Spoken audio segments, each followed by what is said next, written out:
Hey, what's up YouTube? DUBKDAD, Team DKF. I'll show you guys my Hieratic build. This is the one I've been using for the past 3 days. It's almost complete, so I just want to show you guys what I have. And hopefully you guys can get these cards traded to me that I'm still missing. I tried to make a bunch of trades last week or so when I posted my trade binder, but a lot of people have not sent. One person has sent, but I'm still waiting on him to message me back because I lost the envelope with his information.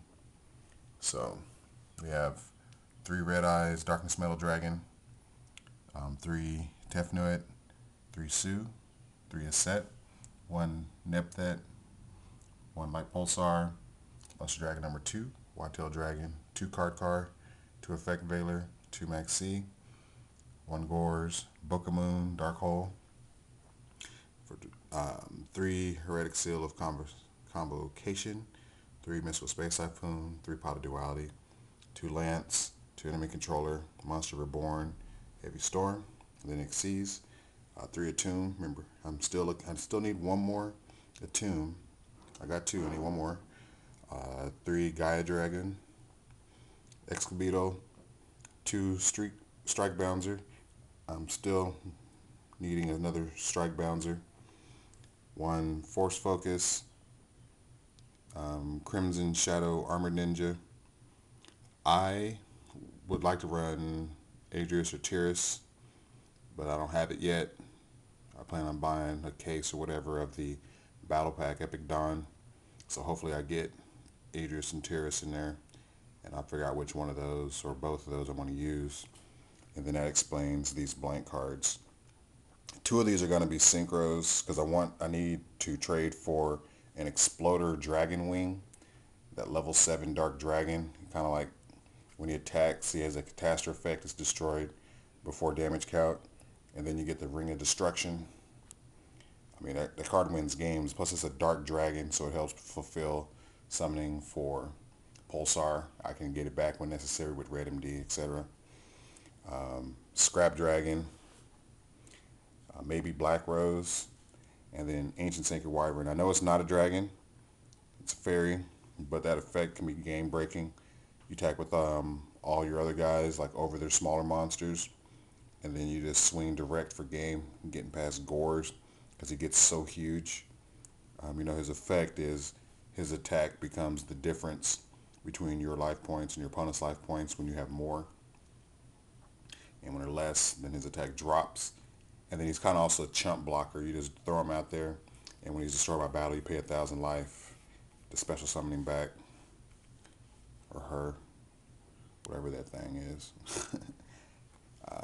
So that, I really like this card. This is like a game winner right here, and you make it easily with Effect Veiler. Light Pulsar, I wasn't running this at first, but I dropped the Chaos Engine completely. But I had to keep running the Pulsar because when you do your Attune spam, ending with the Light Pulsar, even if it's 0/0, along with the Darkness Metal Dragon, if they Dark Hole you, then at least you have some recovery. Because this deck, it suffers so bad after getting field wiped because of the recovery is so bad.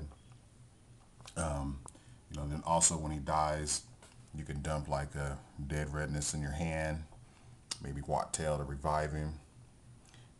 Summon from your hand you can remove from play, like Gores, Excabito, Adrius if I get it, and like I said earlier, Exploder Dragon Wing, summon him from your hand. There's just so many good things about him that are like, you gotta run the 3 Aset because you need the normal summon when you can't special to go off with your combos. I was running Caius, however you people pronounce it, over Nepthet at first, but because I like the spot removal, but Nepthet does it the same way pretty much.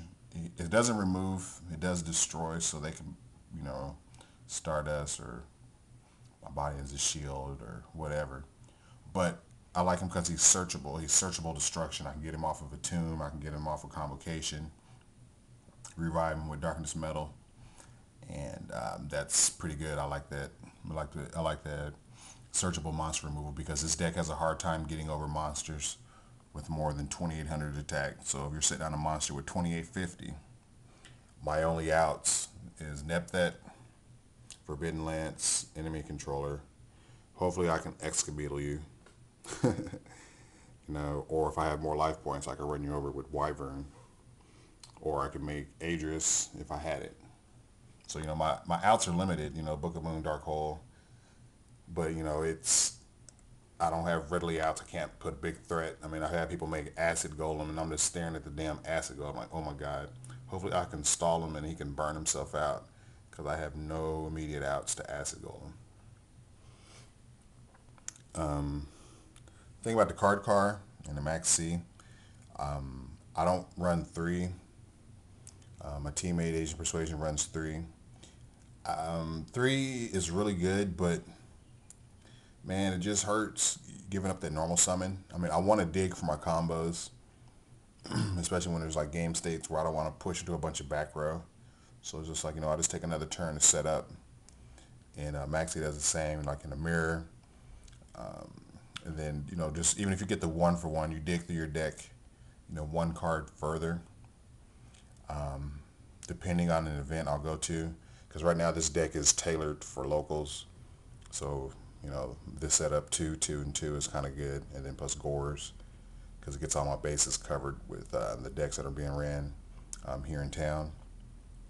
But maybe at a large scale event, I'd go triple Veiler, 1 Max C, or triple Veiler and DD Crow, or something. Just, you know, just metagame calls what I feel would be beneficial for that time. Forbidden Lance, I was running my body as a shield at first, but I mean, Forbidden Lance with double Torrential and Dark Hole, and again, like I said, getting over larger monsters, that's pretty freaking good. My personal tech, Enemy Controller, a lot of people are not running this card. I mean, these guys get their effects when they're tributed, and Enemy Controller tributes them. You won't always be taking, you know, the right level to match up with your guys, but that's not generally the point. The point is to move this shit out the way and then OTK, you know. Or you can always, you know, special Tefnuit, Enemy Controller, take their dude, and then normal summon, you know, tribute summon your guy with their guy, and then keep going. And that's basically what Enemy Controller does. Still for tribute, because you're running all these, you know, tribute monsters. So you can still tribute their monsters. So, you know, it has a dual purpose. And I just like to give my decks multiple outs, multiple shenanigans. And so far it's been working pretty good for me. Please comment down below about what you think. We're really interested.